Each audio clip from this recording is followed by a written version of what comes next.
do sincerely and solemnly declare that as a registered medical or dental practitioner of Nigeria. These are medical doctors being sworn into Medical and Dental Council of Nigeria, a prerequisite for medical personnel who are new entrants into the medical industry in Nigeria.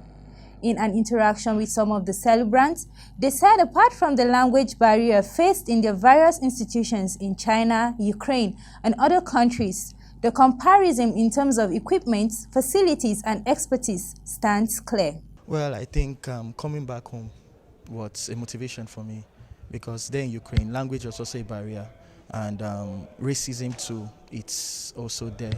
And because of the language, I want to get better as a doctor. If I'm to stay in Ukraine, I won't really get better there because of the language barrier. So coming home and building my clinical skills from here, it's actually much more better than being in Ukraine. In my school, you might face little challenge of language problem because not all the patients speak English. A lot speak Turkish, but if you know Turkish, then you're fine. But honestly, for the comparison, I haven't studied in Nigeria. I only have hearsay. I know it's way easier there, and apparently they're more advanced in certain aspects. Some of the doctors were particular in their lamentation over the strikes in Nigeria, which tends to elongate the period of study.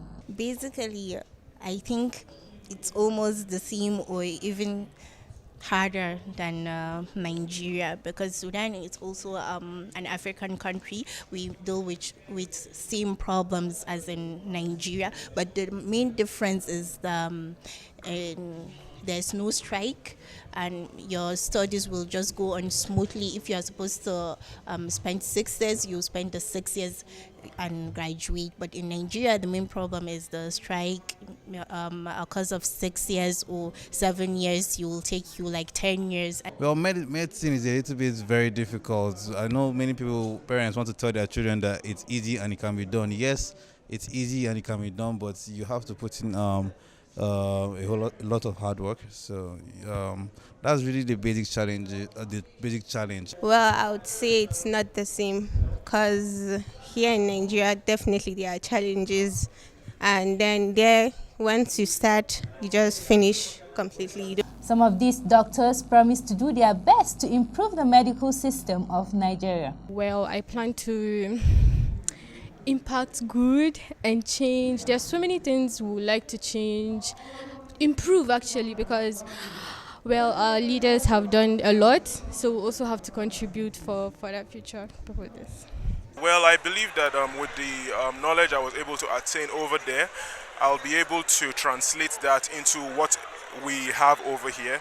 That is actually what I pray for. Also, it was what the remedial program I attended helped me and exposed me to the prevalence of diseases that we encounter over here.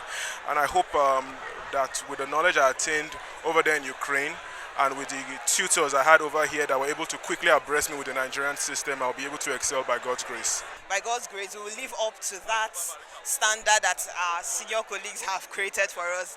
There are big shoes to fill, but we are trusting God that by God's grace we will start something.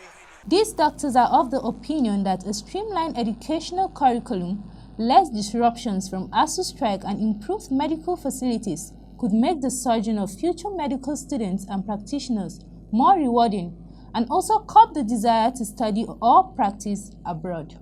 Halang Bukar, PTV News, Abuja.